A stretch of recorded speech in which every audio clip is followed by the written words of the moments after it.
to the Paint, Rest, Repeat podcast with Ros Gervais and Laura Day, where we chat about our creative lives as artists while keeping it real and a little bit messy. We're here to inspire creatives just like you to push past those boundaries and make art that you love. Let's dive in.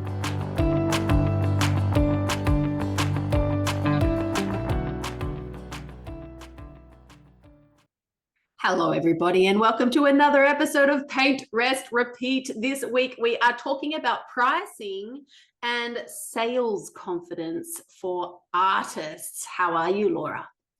I'm good. How are you, Ros? I am well, thank you. I'm looking forward to this topic because firstly, we placed a poll in our community to get some votes on topics which were of most interest to our audience, and this one marked really high. But also, secondly, coming out of the other art fair a couple of months back, I learned a whole lot about sales conversations with real buyers then and there in the flesh. I learned about the line of questioning, the confidence piece, and how important that is. And so I'm super excited to be chatting about this today. Yeah, me too, because I feel like it can be quite confronting, feel like a block for many artists. Some artists are still running their Starving Artist program, and it just keeps coming up and it just seems quite difficult for them. So I feel like this is a really relevant and important conversation. And obviously, when you're asking your community about it all, like it was like one of the top things that people were really wanting to improve at. So, yeah. Definitely a hot topic because I think, the starving artist mentality or mindset or whatever you want to call it is just such a huge piece. Like the number of artists I see selling their works for prices that I'm just blown away with how low they are is just amazing, and we're not valuing ourselves, which is just so sad. And it ends up being like that situation where we're shooting ourselves in the foot, right? If you let the starving artist mentality get the better of you, you're going to price your art so low that making that transition then into full-time art, if that's your ambition, is just not going to be possible. Basically, we've got to actually do some maths here, unfortunately, says the person who's, I'm not terrible at maths, but it's not my passion area. What about you, Laura? Are you a mathematical genius? Do we need to announce this to the world? I really struggled with maths in school. I hated it, and I think it was because of one of my teachers or some of my teachers. It just was not exciting for me. And I ran that program for a really long time. But when I started to step into business, I was thinking, I really need to step up my game with this because I need to back myself. I need to set prices. I need to add things up. I need to formulate sales strategies and like a pricing structure. I need to do my tax. I need to do my bookkeeping. So there was like no way around it. Like I actually had to really pull my big girl panties on and really educate myself around money and just get over it. Totally. Because, it's just you're not going to make progress and you're not going to move past that starving artist thing if you're avoiding it, if you're not looking at your numbers, if you're not figuring out a sales strategy. You're not going to have a sustainable business if that is something that you're sort of putting to the side. Definitely. And I think, as you're saying, it's almost like push came to shove, like this, you're taking this art business seriously, you're going to build this thing. And so you've got to look at the numbers, even if that's not your strong suit. You just got to put your best foot forward, or whatever the expression is, and do your best and learn over time as well. So amazing. So this topic today is really around that piece, the starving artist mentality piece. We're going to be talking as well about artwork pricing. We're going to be talking about those conversations as well, so those sales conversations, and a few other bits and pieces. What does it say in our notes, Laura? We've got like epic notes over here. We talk about why it's important because we're talking about building confidence here. So I think we're going to share some stories and some examples of this, how it might look in your art business. And this So yeah. episode is for artists or visual artists, we should say, Mm. who are in business and may have a whole range of different types of products. So you might be listening and you may focus primarily on art prints or maybe originals or workshops, products. You might be a ceramicist. You might be even in photography. You may have all of these different sort of things moving in your business. So all of you, we have you covered in this particular episode today. Yeah, so I reckon we should sort of dive in on the confidence piece first and foremost, because if you're not confident in your art, it's going to be really hard to sell that art. Okay, so I think that's the first step, wouldn't you say, Laura? Yeah, I think so. You need to back yourself.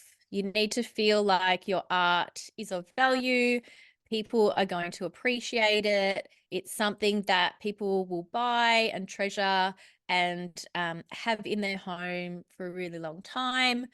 I think I probably should note here too, potentially we could be talking about, so we've got like physical products and original artworks and all of those aspects of running like an art business, but it also could be in relation to artists that are running workshops too. So like backing yourself and your art program and what you're teaching to people too.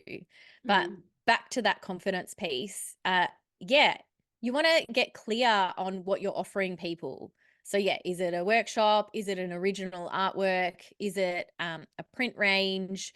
Is it these beautiful ceramics? Like, for example, there's a myriad of different ways that you can look at this, but you want to really have something to offer to the market that is of value, and you need to believe in it too. 100%. Like, this is one of the things, you know, they say if you don't buy original art yourself, you're probably going to find it very hard to sell it. You know, then there's a bit of a point there, really, isn't there? It's really important that you back yourself. Like, I've been talking actually a little while ago, I was talking to an artist about a range of her artworks, which they're not varnished, and they're just sitting there in her space collecting dust. And it's really interesting to look at that and look at why. You know, like, is she not confident in her product? Is she not happy enough in that artwork, and so she won't varnish it and let it go into the world and put it forward for sale? Why hasn't she varnished it? So if you're listening today and you've got some sort of a block there around getting your art into the world, sharing about it more on social, sending an email out to email lists, if there's a block there, I think it's actually an invitation to look at, why is that block in existence? Is it because you're not backing your art? And if you're not backing your art, you need to look at that first. That's like the foundation, I feel, of everything. You've got to love your art.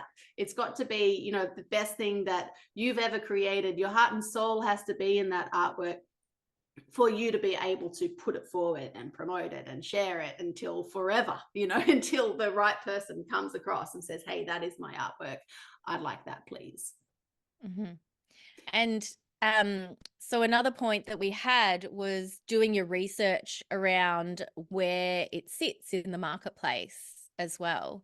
So we've got the confidence piece, it's backing yourself, really believing in your product, and then doing the research and looking at what other people are doing, what price points, and it also matters where it sits. So are you displaying in a fine art gallery? Are you in a high-end boutique retail shop? Is it at the local farmers markets? Or, yeah, so thinking about the environment that you're selling your work through. And is that the right match for your art? and your soulmate buyer, right? So I often talk about the soulmate buyer piece, like the person who you want to own your beautiful, gorgeous art, you know, is where are they shopping for art? Where are they shopping generally? Where are they spending their time? And how can you get your art in that location? Now, in terms of marketplace as well, I just wanted to drop in, you know, we've on our notes that we've noted down where you sit in the marketplace, and it's sort of, it covers physically where you retail your work, but also where you sit in terms of your pricing. Like, are you a premium in the market? Is your art priced high on purpose with confidence because maybe you don't produce a lot in terms of quantity? Or are you pricing on the lower end because you want your art to go to, I don't know, people who need more affordable art? You know, this is where it sort of connects into the soulmate buyer piece as well. So the marketplace is around the pricing, but also the location of your art and where you're selling that. And I also, sorry, I mean, one more little thing, Laura, is just to be aware of this comparison. So do your research with other artists who are selling art like you. Keep in mind, like, notice what they're charging for their artwork, but be aware that in places, especially places like Etsy, there are artists on there who are teenagers who are living at home, have no cost of living to factor in, and they're selling their artwork likely at a lower price point. So you don't actually have to compete with that. If that price point is not going to help you to achieve your goals in your art business, give yourself permission to price higher than that. Okay. So I feel like that Etsy market, it needs to come with a warning almost, Laura. What do you think? Yeah, I think so too. I think comparisonitis can really block us at times too, because, you know, you run through all of these different scenarios and you are comparing yourself and your art to other people. So it is good just to sort of come back to yourself, really think about how much time and effort that you've put into it, your material costs and all of that, where it's going to be placed, and just tap into yourself and think about, like, what is like a fair exchange for the piece that you've created. Because I think it needs to sit right with yourself. And I really believe that if you don't believe in the price and you don't believe in the value of the product, you're going to have a really hard time making that sale. Yeah, definitely. Yeah, for sure. There's definitely an energetic component. Like, if prices are a bit uncomfortable for you, it feels like a bit icky, then yeah, you might need to do some work on, like, what's going on behind the scenes in regards to that. Like, if you've been advised to, like, double your prices by a gallery and that is, like, a bit sticky for you, like, how do you get comfortable with, like, it being, like, in the premium bracket? Yeah. And do you want to play in that space? Mm. Yeah, do you want to? But also, do you have to play in that space? That's the other one as well. So doing that profit plan for your business, like working out how much money you need to earn through your art business, and then breaking that down by artwork price and looking at that cold hard facts right in front of you can be really eye-opening as well. So you might actually have to sell your art for that price point in order to get your business where you want it to go. Or perhaps you need to look at other income streams like workshops or digital courses or something like that, to add on to your business. Another point that I wanted to make is thinking about different entry points for your ideal customers. So, you know, you've got potentially product ranges that you could develop. So gift cards or tea towels or art prints, things on the lower end. And then, you know, they sort of have that lower entry point, or it could be like a short course online, or it could be like a little experiential workshop or something like that, lower end. But then, you know, you've got your higher end, like more premium, like, you know, if you do commissions, like that's obviously a higher price point, or your larger original artworks. So thinking about how you could diversify in that way, because when you're starting out, you might only start out doing original paintings, or, that is the only thing you do. But as you grow and evolve, yeah, you might want to think about those different entry points to the marketplace.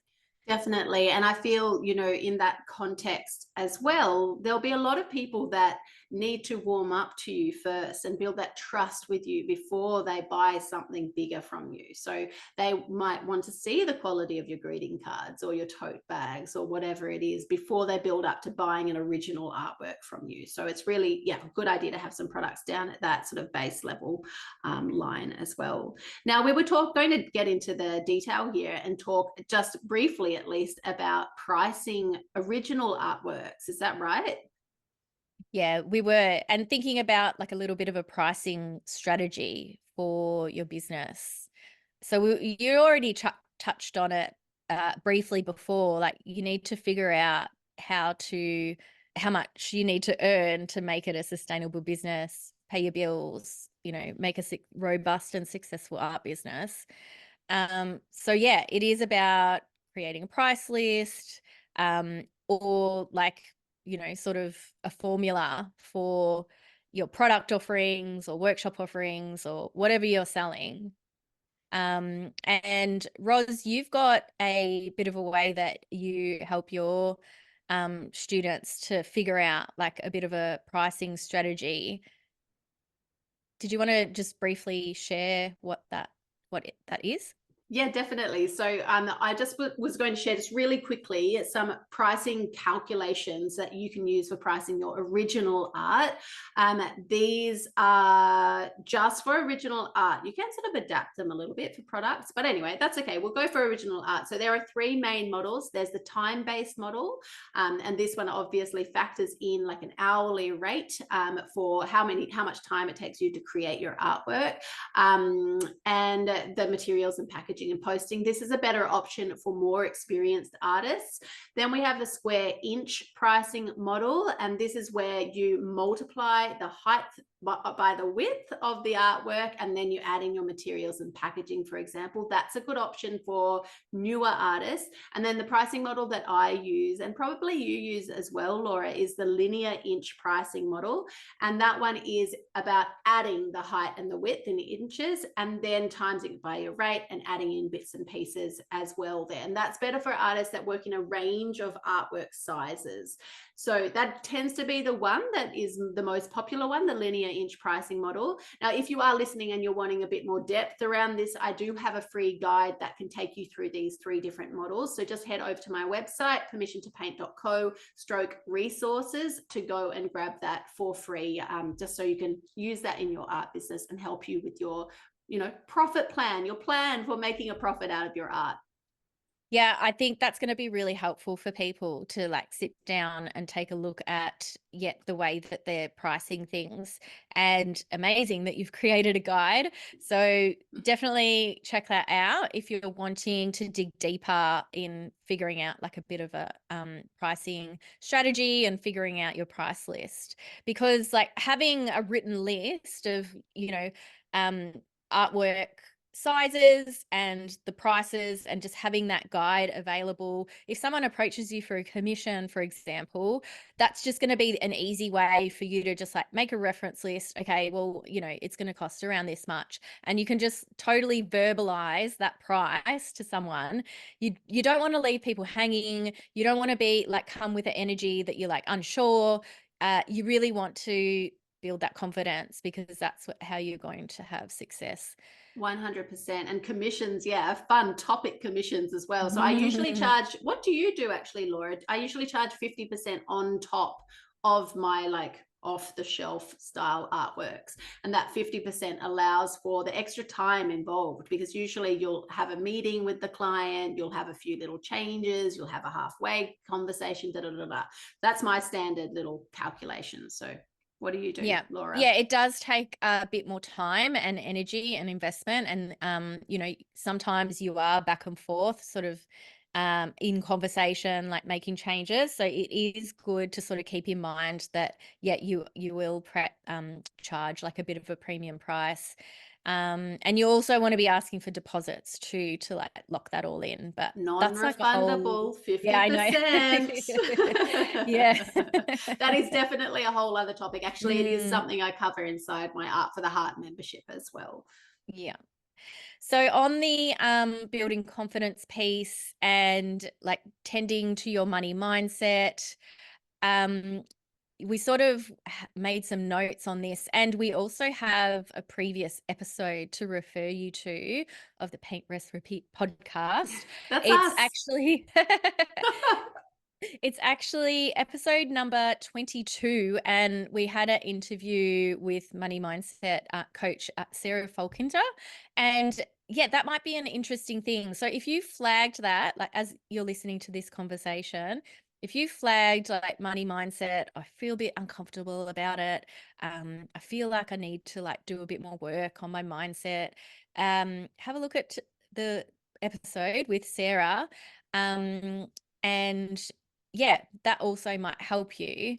But what would you say to people that feel like they're holding themselves back with their mindset around money? Around the money, you know what I was just thinking as you were just talking then Mm. was to acknowledge that you've got these mindset challenges, and yes, you need to address them, but in the moment, acknowledge that you have those challenges and move forward with the thing anyway, right? So price your art how you have to price it, because you need to make your business work, and just do that anyway, whilst working on all the, behind the scenes mindset stuff, because it's we all have challenges, we all have these mindset difficulties and these blocks and these hurdles, and you could work on it till the cows come home, right?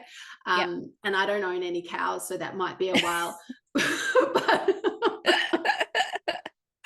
um, but you still need to take that action to get your art business where you want it to go. So my take is to take that action and work on the mindset at the same time whilst you're action taking. I love this piece of advice The cow because bit. yeah, I know that was actually really hilarious. I probably didn't laugh loud enough for like how funny I found that.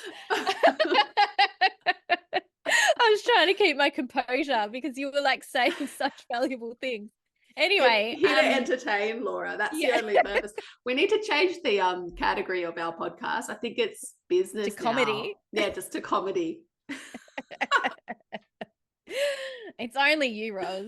Oh, I'm not cracking jokes over here. no, you're beautiful. We've got different energies. Yeah, no, I feel like that was really valuable advice, because some people just shy away from verbalizing a price. Some people shy away from those sales conversations. Some people shy away from like actually asking for that sale, and just putting it in action, putting it out there, putting a price on it, putting in the marketplace. That's awesome. You're in momentum forward, you're making it happen. And if you do feel uncomfortable or wobbly about it all, you know what? It can be changed later. Like that's fine. Just yeah, take action. And then if you realize uncomfortable feelings are coming up, you feel like you're feeling a bit icky about it, like then yes, start working on it. Make a list of all the things that you feel like is uncomfortable. Do journaling, get it out of your mind, verbalize it with friends, talk to other artists, just become aware of like what the story is that you're telling yourself around this challenge. And it's helpful. Like I love writing. I know some people don't like writing. Just do it, process it, whatever way feels good to you, whether it's talking or writing. But then it's also good to start to rewrite those beliefs. So figure out a way that you can shift your perspective, and whether it is actually working with someone around that, like if it's a real block for you, you might need to figure out like a modality that might be able to help you with those blocks, like EFT, programming, like working with a mindset coach, like something to like really get over that hump. Or you could try and do it yourself. So you can educate yourself, you can watch YouTube videos, and you can ask other artists for advice that you feel like, you know, they've got that confidence around their sales, they're a bit ahead of you in your career. Just sort of lean on that as well. There's lots of ways that you can work through those mindset challenges. Yeah, definitely. Or you could work with Laura, because Laura offers mindset coaching, just so you know, specifically for artists and creative, what do you say? Creative entrepreneurs, creative business owners. Creative business owners. Yeah. Creative business owners. Yeah. And Roz also does coaching too. So, I do. you know, her group is amazing for that sort of stuff, because you're Aw. in that community of other artists, like all like going through that same thing at the same time.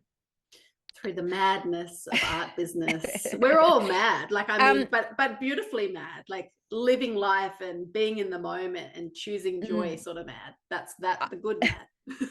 I also want to say it hasn't been smooth sailing for me, like that whole time that I've been running my art business. Like I was running that Starving Artist program for a really long time.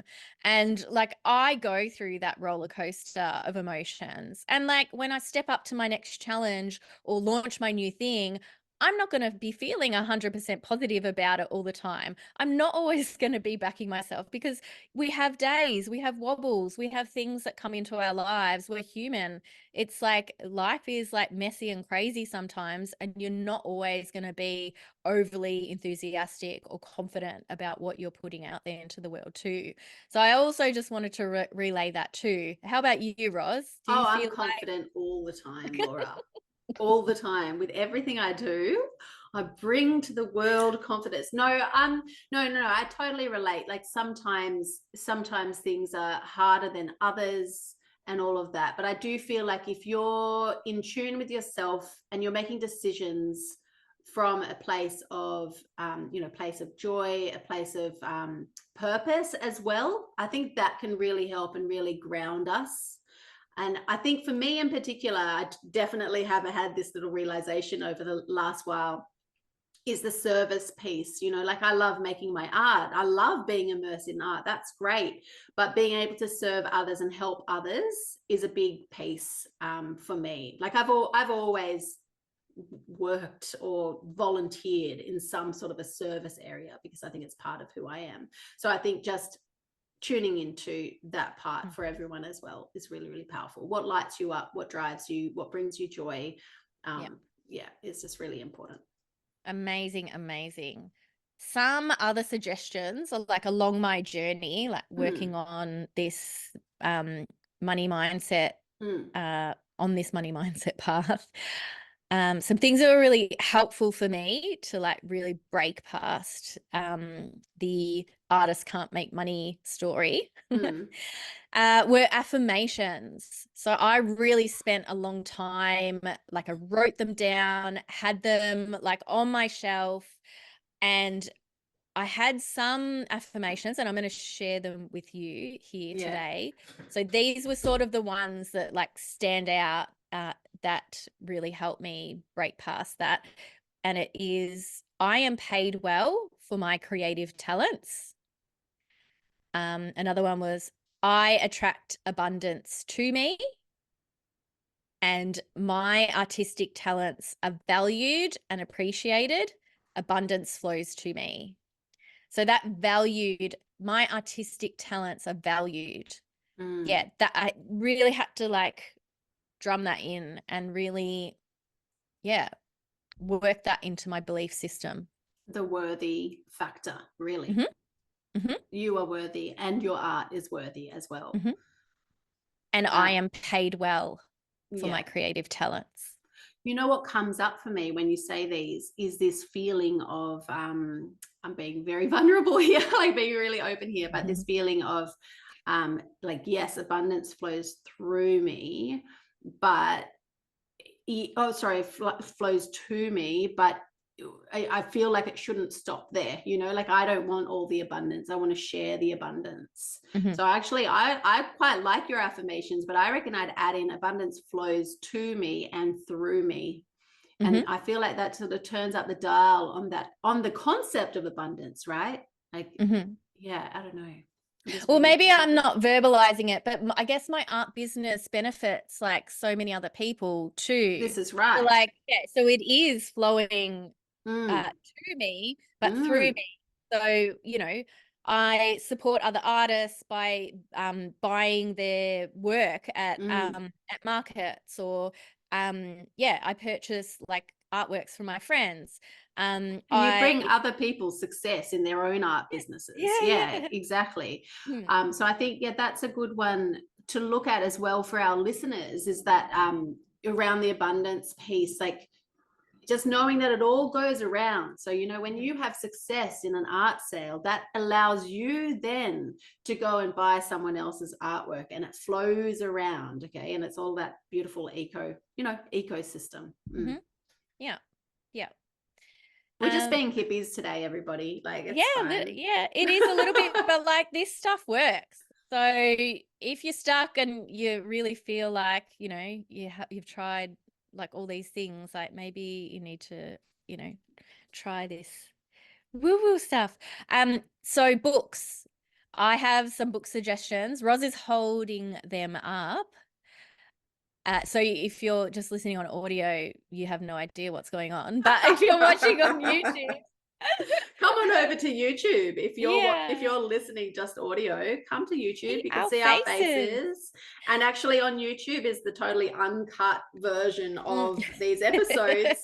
We don't edit these ones. So you get to see us with our ums, our ahs, and our likes. It's like good, yeah. oh, And the years. yes. Yeah. So one that has been really amazing for my art business side is Profit First.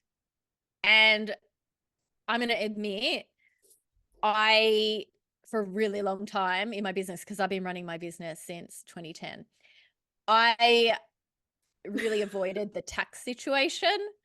And tax schmacks. It is so important. It's so important to set aside your tax so you're not scrambling at tax time to pay a bill.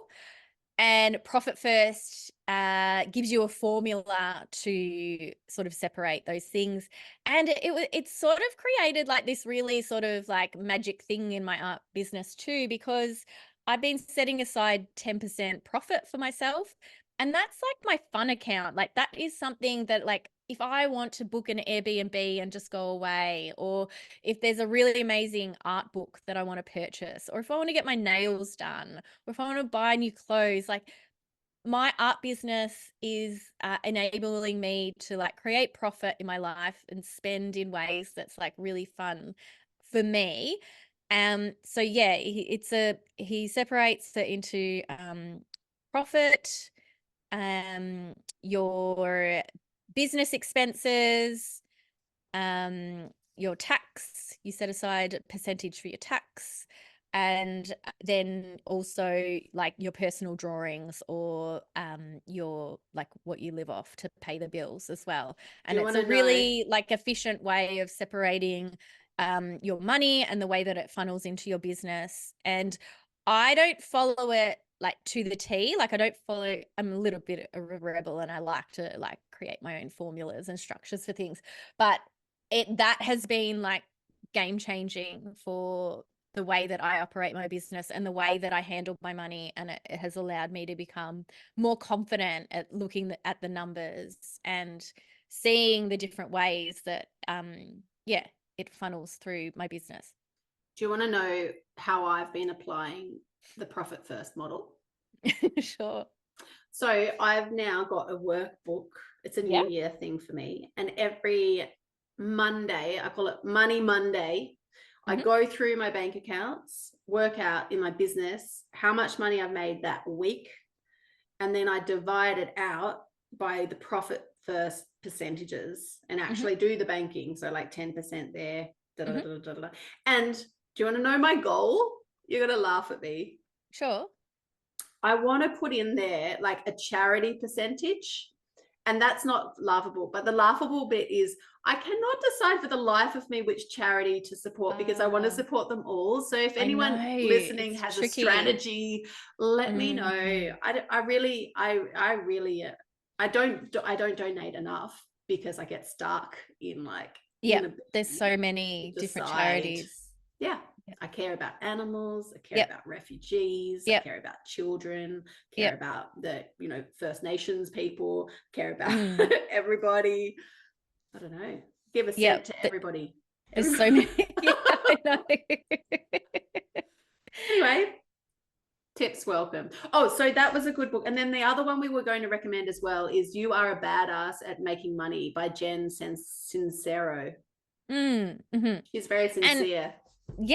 And it's funny too. It's a really good read. So if you're after something that makes you laugh, whilst also talking about important topics, I think she's a fan of affirmations and things like that. It's all about rewriting your limiting beliefs. There's some practical tips in there too, and I feel like I want to read it again. Actually, I quite enjoyed it. She says here, it's just as easy to believe we're awesome as it is to believe we're giant sucking things. I can't remember that part of the book. I don't remember that part either, but yeah. Very very plain talking, but like, giving you the facts, also very funny too. It's funny. And then she says, love yourself with a kung fu grip. I like that. That's good. Yeah. So another tip, or another couple of tips that we had around this topic was practicing gratitude for the opportunities that you have had. We sort of become forgetful. And when we did the Design Your Year event, which was all about planning out your year, we did a reflection on the previous year. And one of the tasks was to go through your phone, and you just sort of forget about all the amazing things. So maybe, go back. If you've had art sales before, write them down, write your customers' names, maybe write about these great people that you're having conversations with at the art fair or at gallery opening or things like that.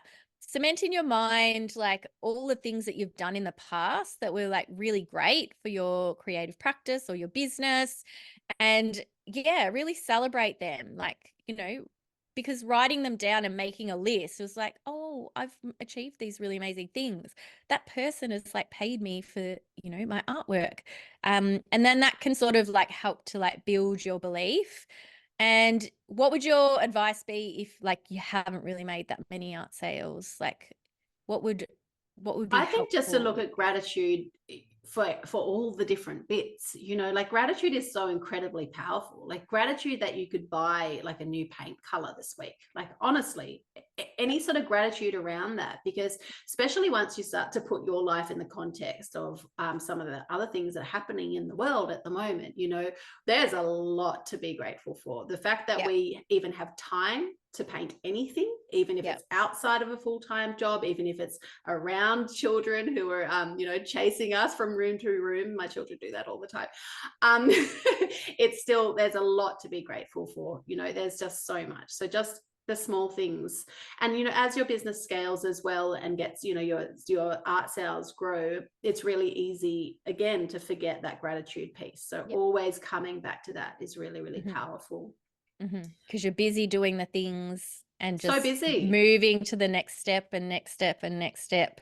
It is important to look back and reflect and think about what has happened and how you're grateful for that.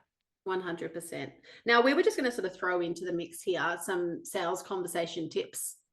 Yes. Before we wrap I think up. that's important. Definitely. Yeah. Okay. So sales conversations. Oh my gosh, it was so much fun. I can't even tell you. At the other art fair. The art fair. I went to the art fair. Very the posh. other day. We're silly in this episode. Let us know if you're enjoying it. We're oscillating from like being very serious, like here's the facts, like let's build a profit for you, to being nutcases. It's great. As we said, as we said earlier, we are whole people. Okay, so yes, so it was so much fun at this other art fair, because I got to test out this particular sales conversation method that I had in mind, and just basically try it on everyone so I could report back to, you know, our listeners and people in my clients. So yeah, really exciting. So what was happening right at the other art fair, it's a whole big, like, it's a fair situation. There were, I don't know, I'm really bad at estimating numbers, maybe 100 artists. No, surely not. 50 artists. I don't know how many artists. Anyway, about 50 artists with stands in this art fair. And the people who come to these art fairs are obviously art lovers. They might be in your network, but highly, like, most people are not. Most people have just come to look at some art. And so they are strangers and they wander past you. And it's that awkward. It's like, do I crash tackle them and throw cards at them? Do I ignore them? Do I make eye contact?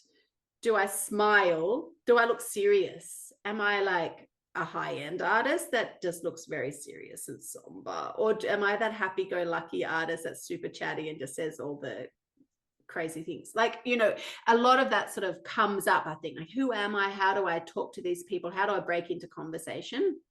And so what I was testing out was how to start that conversation. And so my suggestion is to be confident in front of your art. So stand in front of your art, make the eye contact. If they make eye contact with you, just a nice, beautiful conversational start. So connection is everything. And Laura and I were talking off camera prior, like the first thing for someone to buy your art is connection, because they buy from an artist and they do actually have to, oh, this sounds bad, they do actually have to like you, like they need to feel a connection with you in order to buy your art. So connection is the number one thing. What do you think? Have you tried these before, the sales conversations? Well, I used to work in retail. So I think coming from a background of sales and that connection piece and like forming that like bond relationship and like making people feel comfortable, that is really helpful. And, you know, some people come into an art career and that they haven't had like any sales training or sort of built those skills. So yeah, it is totally about that connection piece. But it's also about, people invest in you. They invest in you as an artist, like you mentioned that before. So it is about the art and the story and all of that, but it is about like your artist story, your artist journey, what the piece means to you and all of that. Like it's not just about the visuals and things like that. It is like a lot of people that are purchasing your art are investing in that story that comes behind it. So I definitely would agree with you, Roz, that connection piece, projecting like a sense of warmth and friendliness, having that eye contact, and crash sort of tackling. What are your thoughts on crash tackling? Yeah, maybe not. But yeah, you had some points that you really found helpful when starting those conversations. So did you want to share it with the audience? Yeah, so definitely that first step is the connection piece. So, hey, how are you today? Are you enjoying seeing all the art? What's the weather doing out there? If you can't see, you know, just that normal sort of connection piece. And then sort of watch their body language and see, are they looking at your art? Are they interested just by body language? And if they are interested, just slowly give it a bit of time. But then you want to ask them something like, are you looking for original art today? And in the context of coming to an art fair, I feel like maybe 75% of people will be looking for original art. So do pay attention to the context, but just ask, like, are you looking for original art today? And see what they say. So that's a really powerful first step, because if they just say outright no, then you're just going to continue your beautiful connection piece, try to encourage them to join your email list, that sort of thing. Okay. And we're just sort of being just loose and casual there. But if they say yes, the next step that I worked out is to ask them, slowly, again, give them that time. But if there's an artwork that you have on display that catches their eye the most, so is there an artwork here that you feel particularly drawn to? Asking them a question like that, and that gets them to actually look at your artwork and in detail and start to get in that imagining sort of space. After that, my suggestion is to then move on to a specific artwork. So if they say, yes, I really like that one over there, and then you would ask them a question like, oh, yeah, that one was really, really amazing to paint. I actually really was in this beautiful state of flow. Get a story in there maybe. And then get them to imagine having that artwork in a particular space in their home or office or wherever it is. So you would say something like, can you imagine that artwork in a space in your home or office? See where they go from that, and then they will start to visualize. They may say yes, they may say no. They'll probably actually say yes. And then that means they're starting to get quite serious about purchasing this artwork. And keep in mind, they may not purchase that artwork on the day. So we are generally going for a long-term relationship here, okay? So you do want an art sale today, if possible, but remember the long-term relationship is like the ultimate goal. So keep it positive and friendly and light. After they've imagined that artwork in that particular space, then you move on to asking for the sale, which is the hardest bit. So if you are in a context like an art fair or a market, you probably have a price tag. So you've already done the maths, you've already worked out, you've done the hard work, you've worked out the price. So your job next is just to verbalize that in a confident, positive way. You're not assuming anything, you're just giving them information. So when you feel the conversation is ready for it, then you will say, oh, this piece is only 1,800 Australian dollars. Pause. That's the most awkward bit. Do not offer a discount is the other hot tip. Don't offer it. You can further in the conversation if you really need to, but do not make that the first thing you say, because we all want to do that. Don't do that. Don't do the immediate discount. So what do you think? Do you think, are there holes in my system, Laura? No, I think that's amazing. I feel like that's a really good formula. And if you put this into place, send us a message. I'd love to know. Yeah, I'd love to get some feedback.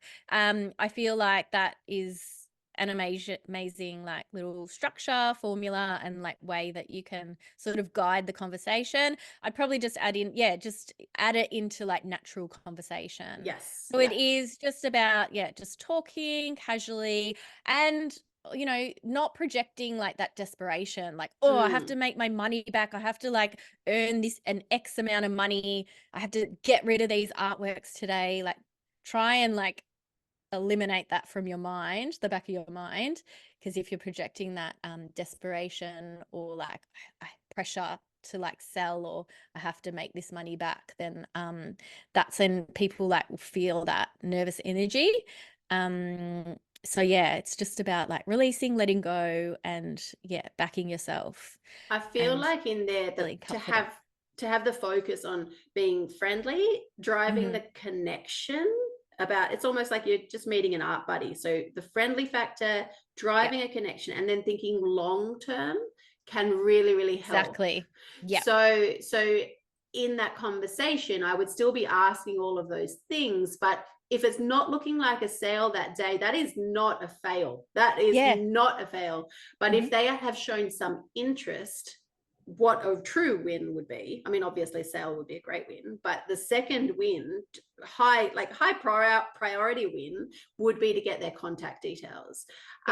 And so ask for their email address rather than give them a business card, because business cards get lost. People don't have time to type things into their phone or whatever it is. So try to get their contact details on your email list. And then they might be ready to buy a week later, 2 weeks later, a month later, so keep that. It's all about that relationship and that long-term connection piece. Exactly, because it could just be that initial connection, and some people just need some time to think about it. So they might be circling around for a while. Like they might be moving into a new home in 6 months, so they just might be browsing for the time being. But it is about like just presenting that sort of friendly, natural conversation sharing authentically about your work and just trying to make the best out of your time.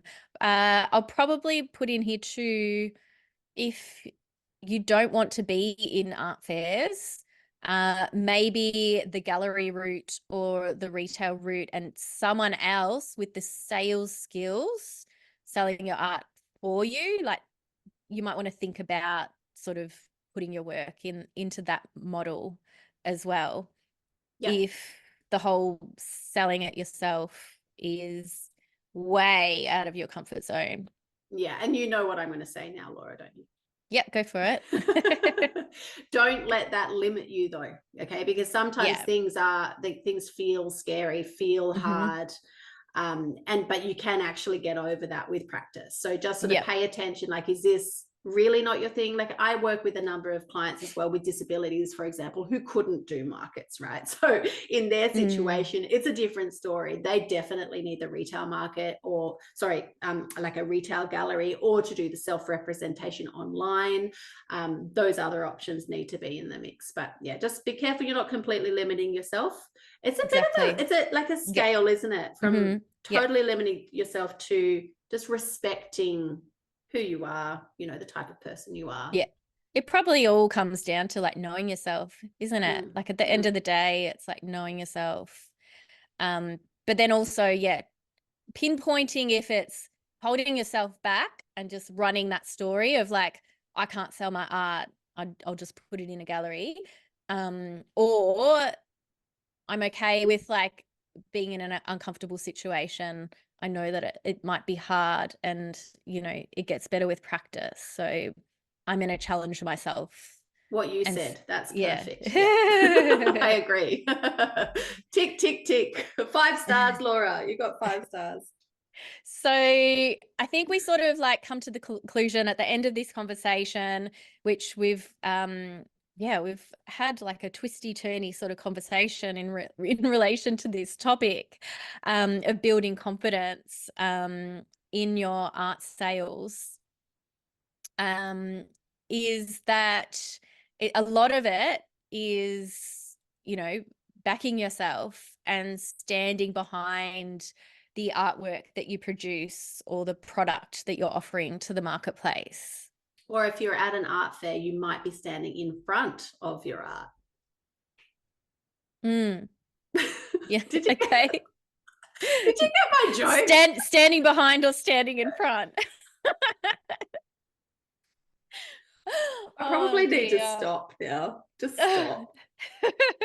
Maybe we'll leave the business, the podcast in business rather than comedy. Is this what I'm gauging? Like maybe.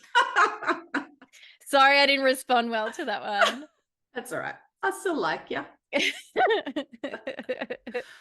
But yeah, you're spot on. So just, can you back yourself? Is your art at the level that makes you feel confident in it, and can you stand behind that with confidence and present that to the public and confidently state your prices as well? And if you can't, then we need to go back to looking at building that confidence in the artwork, building that confidence in your pricing strategy as well, so that you can go on to wonderful, amazing, fabulous things and get your art business where you want it to be. Yeah, cool. So we've got a couple of resources, Roz's pricing guide. So send a message to her, or it should be on her resource page for free downloads and things like that. And then I've got my goal setting guide. So my 5-week project planner might be helpful too. So check that out on my website in my freebie section. I think that's a wrap, Roz. Did you have anything else to add? Oh, yeah, just the little one of, if you are enjoying listening to our podcast, please leave us a review. So if you're listening on Spotify, leave us 5 stars for good karma, pretty please. And if you're listening on another platform, I know Apple Podcasts allows you to leave a written review. Please include your Instagram handle if you are a fellow artist, so we can give you a shout out when we read your review. We would absolutely love to see that. It would make a difference to us and help us to reach even more creatives. And then we can hopefully get you some more exposure as well, and some more visibility through giving you that shout out here on Spotify Apple Podcasts, YouTube, wherever you're listening. That's all from us. Yeah. See you guys soon. Bye-bye. See you next time. Bye.